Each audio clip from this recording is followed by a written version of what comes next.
प्रिय विद्यार्थी मित्रों, सप्रेम नमस्कार। मैं बलराम द्विवेदी आज की इस कक्षा में आप सबका हार्दिक स्वागत करता हूं। आज हम लोग 9वीं कक्षा के अंतर्गत स्पर्श भाग 1 पुस्तक के अंतर्गत संकलित एक अति महत्वपूर्ण पाठ का अध्ययन करेंगे, जिस पाठ का शीर्षक है तुम कब जाओगे अतिथि। इस पाठ के लेखक का नाम है शरद जोशी। आइए इस व्यंग्यपूर्ण पाठ को पढ़ने के पहले हम लोग शरद जोशी का संक्षिप्त जीवन परिचय प्राप्त करते हैं। लेखक परिचय। शरद जोशी का जन्म 1931 को हुआ था और इनका देहावसान 1991 को हुआ। शरद जोशी का जन्म मध्य प्रदेश के उज्जैन शहर में 21 मई 1931 को हुआ। इनका बचपन कई शहरों में बीता।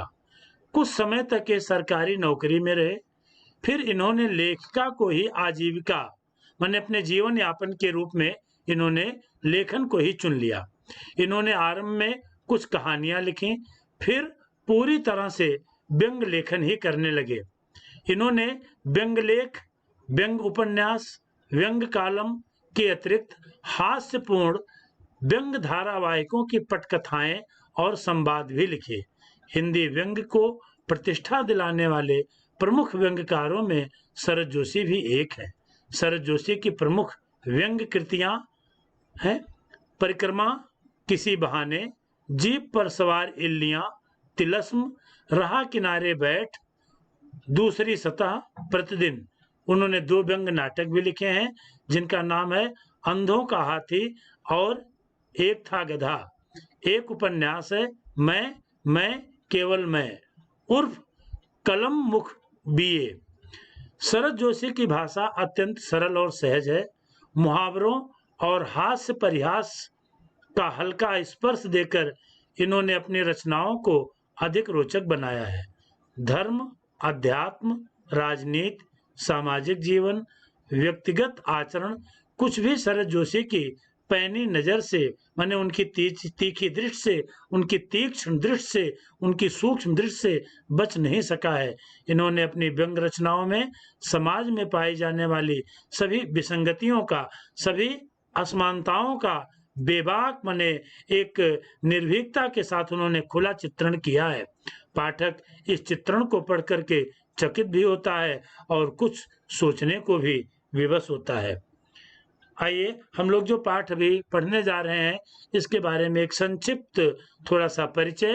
प्रस्तुत पाठ तुम कब जाओगे अतिथि में शरद जोशी ने ऐसे व्यक्तियों की खबर ली है जो अपने किसी परिचित या रिश्तेदार के घर बिना कोई पूर्व सूचना के दिए चले आते हैं और फिर जाने का नाम ही नहीं लेते। भले ही उनका टिके रहना मेजबान पर कितना ही भारी क्यों ना पड़े। अच्छा अतिथि कौन होता है? वो जो पहले से अपने आने की सूचना देकर आए और 1-2 दिन मेहमानी करा करके विदा हो जाए। वो जिसके आगमन के बाद मेजबान वो सब सोचने को विवश हो जाए जो इस पाठ के मेजबान निरंतर सोचते रहे।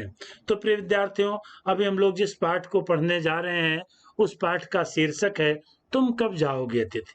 लेखक की एक व्यंग्यपूर्ण रचना है जिसमें ऐसे अतिथियों पर व्यंग्य किया गया है जो लोग बिना किसी सूचना के आते हैं और जो मेजबान होता है माने जो आतिथ्य को करता है, जिसके घर पर लोग मेहमान आते हैं, वो घर वाला कितना परेशान हो जाता है, उस पर क्या बीतती है, उसके पास क्या क्या संकट उसको भोगने पड़ते हैं आतिथ्य सेवा में। इस सब का इसमें बड़ा ही रोचक और व्यंग्यपूर्ण चित्रण इस पाठ में किया गया है। आइए हम लोग इस पाठ की शुरुआत करते हैं। तुम कब जाओगे अतिथि। आज तुम्हारे आगमन के चतुर्थ दिवस पर यह प्रश्न बार बार मन में घुमड़ रहा है। तुम कब जाओगे अतिथि। तुम जहां बैठे निसंकोच सिगरेट का धुआं फेंक रहे हो, उसके ठीक सामने कैलेंडर है, देख रहे हो ना। इसकी तारीखें अपनी सीमा में नम्रता से फड़फड़ाती रही हैं। यहाँ लेखक ने बताया कि जो है लेखक का जो व्यंग है इसमें उभर करके सामने हुआ है। कहते हैं कि अतिथि के ऊपर जो है उसे संबोधित करते हुए लेखक कह रहा है, आज तुम्हारे आगमन का, आगमन माने तुम्हारे आने का आज चतुर्थ दिवस है, माने चौथा दिवस है। और ये बार बार ये प्रश्न मेरे मन में घुमड़ रहा है, मेरा मन बार बार आपसे पूछ रहा है, तुम कब जाओगे अतिथि? तुम जहां बैठे निसंकोच सिगरेट का धुआं फेंक रहे हो, माने जहां आप बैठ करके बिना संकोच के, संकोच रहित सिगरेट का धुआं फूंक रहे हैं, उसके ठीक सामने एक कैलेंडर है, देख रहे हो ना? इसकी तारीखें अपनी सीमा में नम्रता माने बड़ी विनम्रता पूर्वक स्वभाव में नरमी के साथ फड़फड़ाती रही हैं। विगत 2 दिनों से मैं तुम्हें दिखाकर तारीखें बदल रहा हूं, एक इशारा कर रहा हूं कि आपको आए हुए आज 4 दिन हो गए हैं। तुम जानते हो, अगर तुम्हें हिसाब लगाना आता कि ये चौथा दिन है तुम्हारे सतत आतिथ्य का, चौथा भारी दिन। सतत माने आपकी निरंतर सेवा, सतत माने निरंतर, और आतिथ्य का मतलब होता है आवभगत। तो आपके आवभगत का, आपके निरंतर सेवा भाव का ये आज चौथा भारी दिन है। भारी दिन माने संकटपूर्ण दिन है, बड़ा, अब ये दिन हम लोगों पर बड़ा भारी पड़ रहा है, पर तुम्हारे जाने की कोई संभावना प्रतीत नहीं होती। लाखों मील लंबी यात्रा करने के बाद वे दोनों एस्ट्रोनॉट्स भी इतने समय चांद पर नहीं रुके थे जितने समय तुम छोटी सी यात्रा कर मेरे घर आए हो। लेखक ने व्यंग किया कि इतनी लंबी, लाखों मील लंबी यात्रा करने के बाद दोनों एस्ट्रोनॉट्स, एस्ट्रोनॉट्स का मतलब होता है अंतरिक्ष यात्री, जो अंतरिक्ष पर, चांद पर गए थे, वो भी चांद पर इतनी देर नहीं रुके थे, इतने लंबे प्रवास, इतनी लंबी यात्रा के बाद भी। लेकिन एक छोटी सी यात्रा कर आप मेरे घर आए हैं। तुम अपने भारी चरण कमलों की छाप मेरी जमीन पर अंकित कर चुके हो। आपके चरण कमल से मेरे घर की जमीन पवित्र हो चुकी है। आप हमारे इस जमीन पर अपने पैर को, अपने चरण कमलों को, अपने पैर रूपी कमलों की छाप से हमारे घर की जमीन पर आप उसकी अपनी छाप छोड़ चुके हैं। तुमने एक अंतरंग, अंतरंग माने एक घनिष्ठ निजी संबंध मुझे स्थापित कर लिया है। तुमने मेरी आर्थिक सीमाओं की बैजनी चट्टान देख ली है। माने लेखक ने बताया कि हमारी जो आर्थिक, हमारे पास जो धन का भाव है, इसके आगे मैं आपके आतिथ्य सेवा नहीं कर सकता हूँ। उसकी बैजनी माने न टूटने वाली चट्टान आपने देख ली है। तुम मेरी काफी मिट्टी खोद चुके हो। लेखक फिर व्यंग्यपूर्ण रचना में कहता है कि आज आप 4 दिन से मेरे घर में टिके हुए हैं, आपने मेरे घर की काफी जमीन खोद चुके हैं, अर्थात कई दिनों से आप मेरे घर पर रह चुके हैं। अब तुम लौट जाओ अतिथि, अब और ज्यादा दिन रुकना तुम्हारे लिए उचित नहीं है। तुम्हारे जाने के लिए ये उच्च समय अर्थात हाई टाइम है। क्या तुम्हें तुम्हारी पृथ्वी नहीं बुलाती? क्या आपको आपके घर की याद नहीं आती है? आज 4 दिन से आप हमारे घर पर पड़े हुए हैं। अब आपके सेवा भाव में, आपके आवभगत में हम लोगों को कितनी आर्थिक परेशानी का सामना करना पड़ रहा है, क्या आप इसका अंदाजा नहीं लगा रहे हैं? क्या आपके जाने का ये उच्च समय माने अधिकतम समय सीमा को आप लांघ नहीं रहे हैं? आपको आपकी धरती, आपका घर याद नहीं आता है? उस दिन जब तुम आए थे, मेरा हृदय काफी अज्ञात आशंका से धधक उठा था। लेखक ने कहा, जिस दिन आपका आगमन हुआ अतिथि रूप में, मेरे मन में एक अज्ञात, अनजाना, अज्ञात माने अनजाना, आशंका माने डर से मेरा दिल, मेरा मन धधक उड़ा था, धड़क उठा था। मेरे हृदय में एक ऐसी अज्ञात आशंका, एक अज्ञात डर आ गया था। अंदर ही अंदर कहीं मेरा बटुआ कांप गया। बटुआ माने मेरी पर्स, मेरा बटुआ जो है अंदर अंदर कांप गया। उसके बावजूद एक स्नेह वेगी मुस्कुराहट के साथ मैं तुमसे गले मिला था, और मेरी पत्नी ने तुम्हें सादर नमस्ते भी की थी। तुम्हारे सम्मान में ओ अतिथि, हमने रात के भोजन को एकाएक उच्च मध्यम वर्ग के डिनर में बदल दिया था। लेखक ने अतिथि के ऊपर व्यंग करते हुए कहा कि आपके आगमन से मैं भयभीत हो गया था। मुझे लगा कि आपके आवभगत पर मुझे काफी आर्थिक खर्च करना पड़ेगा, पैसा खर्च करना पड़ेगा, और मैं उस डर के बावजूद भी एक सुंदर सी मुस्कुराहट के साथ, एक प्रेम स्नेह माने प्रेम पूर्ण मुस्कुराहट के साथ मैंने आपको गले लगाया था और मेरी धर्मपत्नी ने आपको सादर नमस्ते किया। उसके साथ आपके सम्मान में हमने रात के भोजन को एकाएक उच्च मध्यम वर्ग के डिनर माने रात का भोजन, तो हमारे घर का जो रात का भोजन था उसको हमने आपके स्वागत में, आपके आवभगत में एक उच्च मध्यम वर्ग के डिनर में बदल दिया। तुम्हें स्मरण होगा, आपको याद होगा, 2 सब्जियों और रायते के अलावा हमने मीठा भी बनाया था। आपके खाने के लिए अलग-अलग तरह के व्यंजन बनाए, 2 सब्जियां बनाई, रायता बनाया और हमने उसके लिए मीठा भी बनाया था। इस सारे उत्साह और लगन के मूल में एक आशा थी। आपके इस आवभगत में हमारे मन में एक आशा थी कि दूसरे दिन किसी रेल से एक शानदार मेहमान नवाजी माने आतिथ्य सत्कार करा के आप उसकी छाप अपने हृदय में लेकर के आप दूसरे दिन विदा हो जाएंगे। इसलिए मैंने पहले दिन आपके स्वागत में एक विशेष डिनर का आयोजन किया, पर तुमसे रुकने के लिए आग्रह करेंगे और जब आप जाने के लिए कहेंगे तो हम आपसे रुकने के लिए आग्रह करेंगे, एक बनावटपूर्ण आग्रह करेंगे, मगर तुम नहीं मानोगे और एक अच्छे अतिथि की तरह चले जाओगे। तो लेखक ने इस प्रसंग में एक अच्छे अतिथि की भी पहचान बताई है। अतिथि का मतलब कि जो एक दिन आए और उस दिन रुककर दूसरे दिन चला जाए, हो मेहमान नवाजी माने अतिथि सत्कार की छाप अपने हृदय में लेकर के। और मैं एक जो है आपसे आग्रह करूंगा, विनती करूंगा कि आप थोड़ा और रुकिए, लेकिन आप नहीं मानेंगे और एक अच्छे अतिथि की तरह चले जाएंगे। पर ऐसा नहीं हुआ। दूसरे दिन भी तुम अपनी अतिथि सुलभ मुस्कान लिए घर में ही बने रहे। हमने ये आशा की थी, हमारी ये कल्पना थी कि आप दूसरे दिन चले जाएंगे, लेकिन आप नहीं गए। आप अतिथि सुलभ मुस्कान, अतिथि सुलभ अतिथि के चेहरे पर मिलने वाली मुस्कान लिए घर में ही बने रहे। हमने अपनी पीड़ा पी ली और प्रसन्न बने रहे।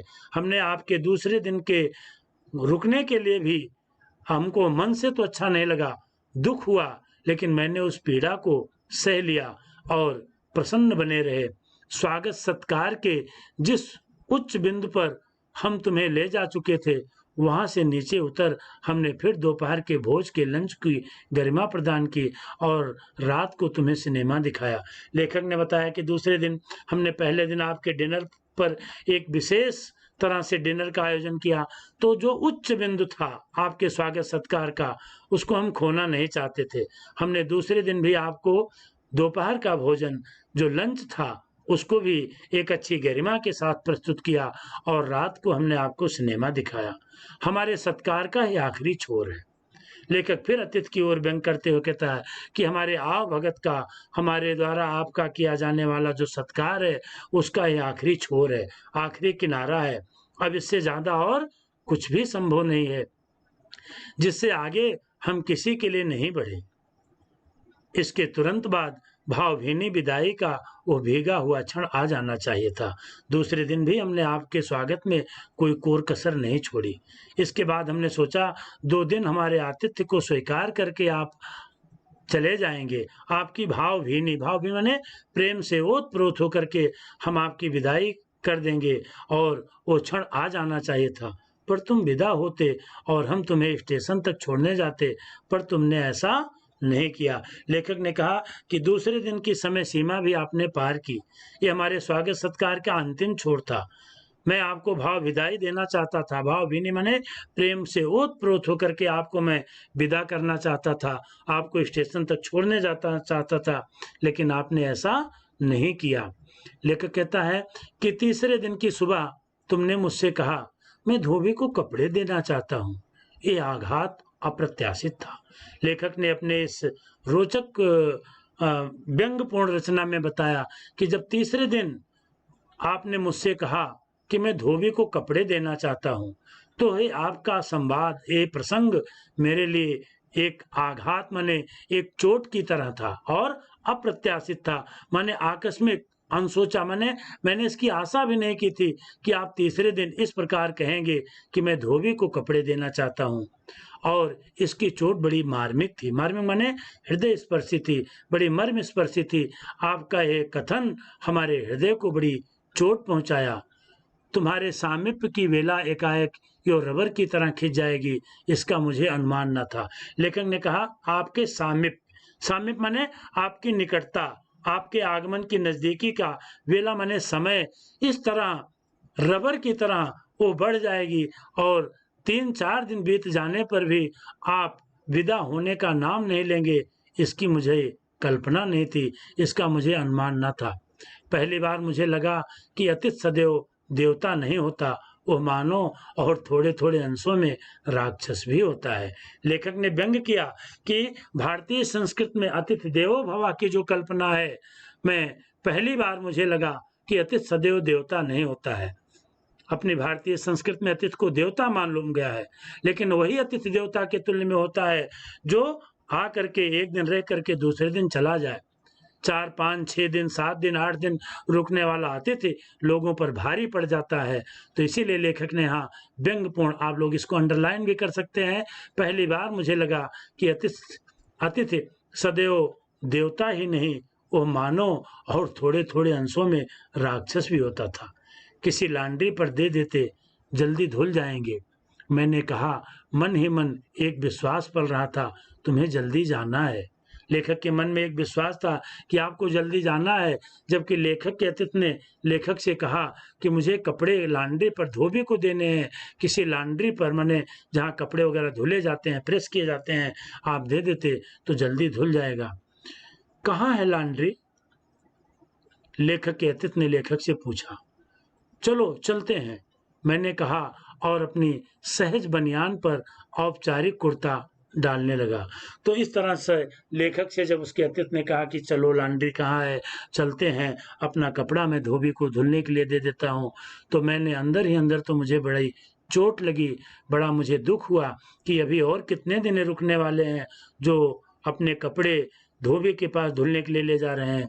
तो मैंने सहज रूप में अपने बनियान के साथ औपचारिक माने दिखावटी रस्म करते हुए मैंने अपना कुर्ता पहनने लगा। मैं कहाँ जा रहे हैं? पत्नी ने पूछा। इस प्रकार लेखक के अतिथि ने जब कपड़े देने की बात की तो लेखक की पत्नी ने लेखक से पूछा, कहाँ जा रहे हैं? पत्नी ने पूछा, इनके कपड़े लॉन्ड्री पर देने हैं। मैंने कहा।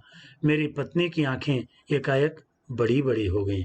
माने पत्नी ही भी अंदर-अंदर बहुत क्रोधित हो गई, उनकी आंखें बड़ी-बड़ी हो गईं। आज से कुछ बरस पूर्व उनकी ऐसी आंखें देख मैंने अपने अकेलेपन की यात्रा समाप्त कर बिस्तर खोल दिया था। लेखक अपनी पत्नी की आंखों पर मोहित होकर के कुछ बरस पहले जब वो अकेला था, तो उसने अपनी जो शादी की थी, इसकी ओर उसने लेखक ने बताया कि मैंने अपनी पत्नी की आँखों से मोहित होकर के मैंने अपने अकेलेपन से मैं दो हो गया था, मैंने विवाह कर लिया था। पर अब जब वह आँखें बड़ी होती हैं तो मन छोटा होने लगता है। लेखक ने कहा एक समय वो था जब हमारे जीवन में हमारी पत्नी आई थी और हमने उनके साथ विवाह किया था, तब उनकी बड़ी-बड़ी आँखें आकर्षक और मोहित हमको करती थीं, लेकिन जब आज उनकी बड़ी-बड़ी आँखें मैं देखता हूँ तो मेरा मन छोटा होता है। आज लेखक की पत्नी ने बड़ी आँख क्योंकि जब लेखक से उनकी पत्नी ने पूछा, कहाँ जा रहे हैं आप? पत्नी ने पूछा, तो लेखक ने बताया इनके कपड़े लॉन्ड्री पर देने हैं।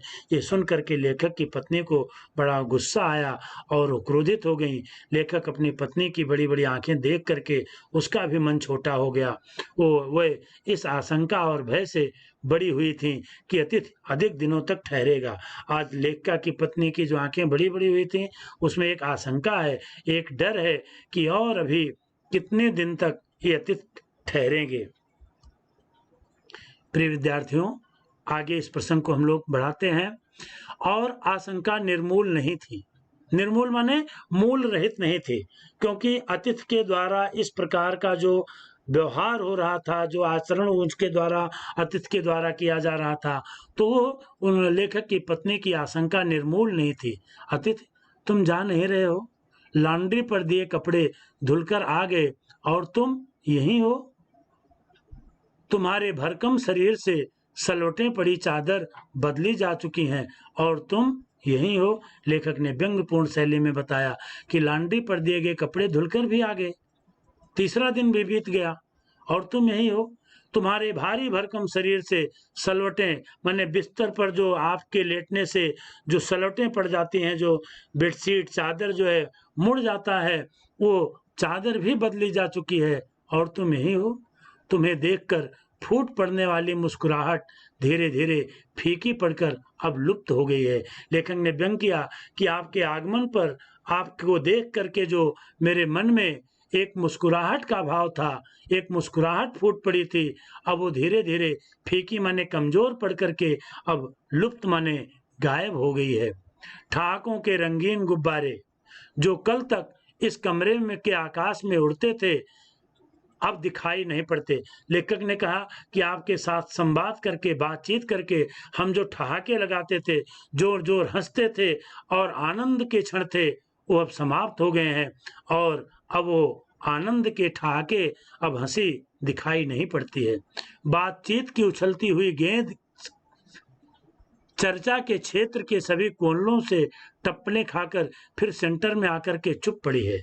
लेखक ने व्यंग पूर्ण ढंग से कहा कि हमारे आपकी बातचीत की सारी सीमाएं खत्म हो गई हैं। बातचीत की उछलती हुई गेंद चर्चा के क्षेत्र के, हमारे आपके बीच में चर्चा परिचर्चा बातचीत के जितने भी क्षेत्र थे सभी समाप्त हो गए हैं और सभी कोनलों माने कमरे के सभी कोनों से टप्पे खाकर फिर सेंटर पर आकर चुप पड़ी है। अर्थात अब बात करने के लिए हमारे पास कोई विषय ही नहीं रह गया है। अब इसे तुम अब इसे ना तुम हिला रहे हो ना मैं, माने अब कोई बातचीत का माध्यम ही नहीं बचा है। कल से मैं उपन्यास पढ़ रहा हूँ और तुम फिल्मी पत्रिका के पन्ने पलट रहे हो। माने हमारे आपके जीवन के करीब करीब सभी बातचीत के मुद्दे समाप्त से हो चुके हैं। मैं उपन्यास पढ़ रहा हूँ, आप फिल्मी पत्रिका के पन्ने पलट रहे हैं। शब्दों का लेन देन मिट गया। हमारे आपके बीच जो शब्दों का लेन देन था, अर्थात संवाद की सीमाएं खत्म हो गई। चर्चा के विषय चुक गए। चर्चा माने संवाद, बातचीत का विषय चुक गया माने समाप्त हो गया। परिवार, बच्चे, नौकरी, फिल्म, राजनीति, रिश्तेदारी, तबादले माने ट्रांसफर, स्थानांतरण, पुराने दोस्त, परिवार नियोजन, महंगाई, साहित्य और यहाँ तक कि आंख मार मार कर हमने पुरानी प्रेमिकाओं का भी जिक्र कर लिया और अब एक चुप्पी है। तो लेखक ने बताया कि हमने अपने जीवन के सारे विषयों पर बात की, परिवार पर बात की, बच्चे पर, नौकरी, फिल्म, राजनीति, रिश्तेदारी, तबादले, पुराने दोस्त, सभी पर हमने बात की, महंगाई, साहित्य, यहाँ तक कि विद्यार्थी जीवन पर प्रेमिकाओं के जिक्र का भी हमने उल्लेख कर दिया। लेकिन अब एक चुप्पी है, अब एक शांतता है। अब हमारे आपके बीच के संवाद के सारे विषय खत्म हो गए हैं। सौहार्द माने अब हमारे आपके बीच के जो मैत्री भाव है वो सनई सनई माने धीरे धीरे बोरियत माने बोर कर रहा है। अब वो हमारे आपके बीच की मैत्री और हृदय की सरलता का भाव धीरे धीरे बोरियत में रूपांतरित माने परिवर्तित होता जा रहा है। भावनाएं गालियों का स्वरूप ग्रहण कर रहे हैं। आपके स्वागत में हमारे जो सुंदर सुंदर भाव थे, वो सुंदर भाव अब गालियों के रूप को धारण कर रहे हैं। पर तुम जा नहीं रहे और आप जाने का नाम ही नहीं रहे। किस अदृश्य गोंद में तुम्हारा व्यक्तित्व यहाँ चिपक गया है? किस अदृश्य माने ना दिखाई देने वाले गोंद से, माने एक गोंद जो चिपकने वाला एक पदार्थ होता है, उससे जो दिख तो नहीं रहा है, लेकिन तुम किस अदृश्य गोंद से तुम्हारा व्यक्तित्व यहाँ चिपक गया है। मैं इस भेद को सपरिवार नहीं समझ पा रहा हूँ। आपके रुकने का मैं कोई रहस्य नहीं समझ पा रहा हूँ कि आप इतने दिनों तक यहाँ पर क्यों रुके हुए हैं। बार बार ये प्रश्न उठ रहा है, बार बार मेरा हृदय धड़क रहा है और यही प्रश्न मेरे हृदय में बार बार उठ रहा है, तुम कब जाओगे अतिथि? कल पत्नी ने धीरे से पूछा, कब तक टिकेंगे? मैंने कंधे उचका करके कहा, कह नहीं सकता हूँ। मैंने कंधे उचका करके, पत्नी ने पूछा, कब तक टिकेंगे? रहेंगे नहीं, टिकेंगे। व्यंग्यपूर्ण, कब तक टिकेंगे? मैंने कंधे उचका करके मैंने मना कर दिया, मुझे कुछ मालूम नहीं, मैं कुछ कह नहीं सकता हूँ।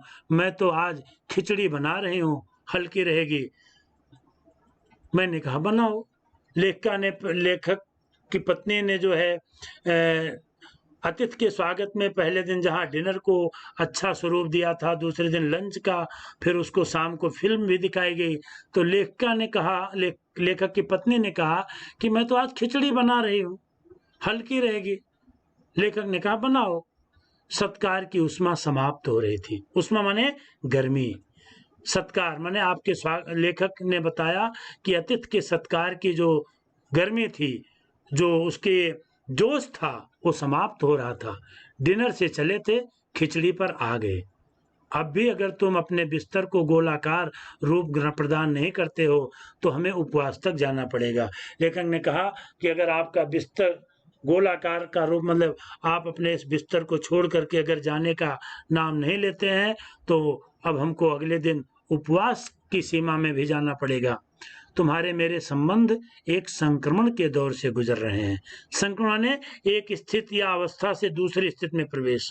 आपके स्वागत में हमने इतना कुछ किया, लेकिन अब हमको लगता है आज तो खिचड़ी है, कल तो हमको लगता है उपवास ही रखना पड़ेगा।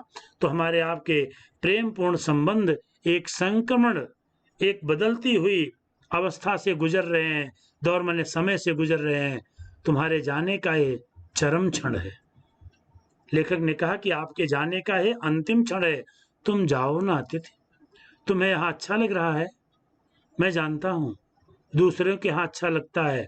अगर बस चलता तो सभी लोग दूसरों के यहाँ रहते, पर ऐसा नहीं हो सकता। अपने घर की महत्ता के गीत इसी कारण गाए गए हैं। होम को इसी कारण स्वीट होम कहा गया है कि लोग दूसरे के होम की स्वीटनेस को काटने ना दौड़े। लेखक ने बताया कि दूसरे के घर पर हर किसी को रहना अच्छा लगता है, लेकिन अपने घर की एक महत्ता, अपने घर का एक विशेष स्थान होता है। इसी गीत के कारण तो घर को स्वीट होम कहा गया है। और लोग दूसरे के होम को, स्वीट होम को काटने ना दौड़े। तुम्हें अच्छा लग रहा है, पर सोचो प्रिय कि शराफत माने सज्जनता भी कोई चीज होती है, और गेट आउट भी एक वाक्य है जो बोला जा सकता है। अब आपके रहने की सीमा अपने अतिक्रमण पर हो गई है, एक अंतिम छोर को भी पार कर रही है। हमारे शराफत की, हमारे सज्जनता की भी एक सीमा है, वो भी एक कोई चीज है। और एक शब्द, एक वाक्य गेट आउट होता है। गेट आउट माने चले जाओ। तो ये भी बोला जा सकता है, आप उसके बारे में भी सोचें। अपने खर्राटों से एक और रात गुंजायमान करने के बाद कल जो किरण तुम्हारे बिस्तर पर आएगी वो तुम्हारे यहाँ आगमन के बाद पांचवें सूर्य को परिचित किरण होगी। माने लेखक ने व्यंग्यपूर्ण शब्दों का प्रयोग करते हुए कहा कि आप रात भर खर्राटे भरते हैं, आपके नाक से निकलने वाली आवाज, उससे जो गूंजता हुआ सुर होता है वो घर के लोगों को सोने तक नहीं देता है। और कल किरण तुम्हारे बिस्तर पर आएगी, जो सूर्य की किरणें, जो कल का सवेरा होगा वो आपके आगमन का पांचवा दिन होगा, पांचवें सूर्य की परिचित किरण होगी। आशा है वो तुम्हें चूमेगी और तुम घर लौटने का सम्मानपूर्ण निर्णय ले लोगे। मेरी सहनशीलता की यह अंतिम सुबह होगी। उसके बाद मैं स्टैंड नहीं कर सकता हूँ, माने और नहीं सह सकूंगा। मैं लड़खड़ा जाऊंगा, मैं विचलित हो जाऊंगा। मेरे अतिथि, मैं जानता हूं अतिथि देवता होता है, पर आखिर मैं भी मनुष्य हूं। मैं कोई तुम्हारी तरह देवता नहीं। एक देवता और एक मनुष्य अधिक देर साथ नहीं रह सकते हैं। अतिथि को देवता कहा गया है और मैं एक मनुष्य हूं। और आपका अब इतने दिनों तक रहना, लेखक ने पहले भी प्रसंग में मैंने आपको बताया कि अतिथि देवता नहीं, कई अर्थों में वो मनुष्य और कुछ कुछ तो राक्षस भी हो सकता है। तो लेखक ने बताया कि पर आखिर में मैं मनुष्य हूँ, मेरी भी एक सीमा है। मैं कोई तुम्हारी तरह देवता नहीं हूँ। एक देवता और एक मनुष्य अधिक देर नहीं रहते। देवता दर्शन देकर लौट जाता है। तुम लौट जाओ अतिथि, इसी में तुम्हारा देवत्व, इसी में अतिथि देवो भव की उक्ति सार्थक रहेगी, साकार रहेगी। आप लौट जाइए। अब आपके आगमन, आपके आतिथ्य के लिए मेरे पास विशेष कुछ नहीं रह गया है।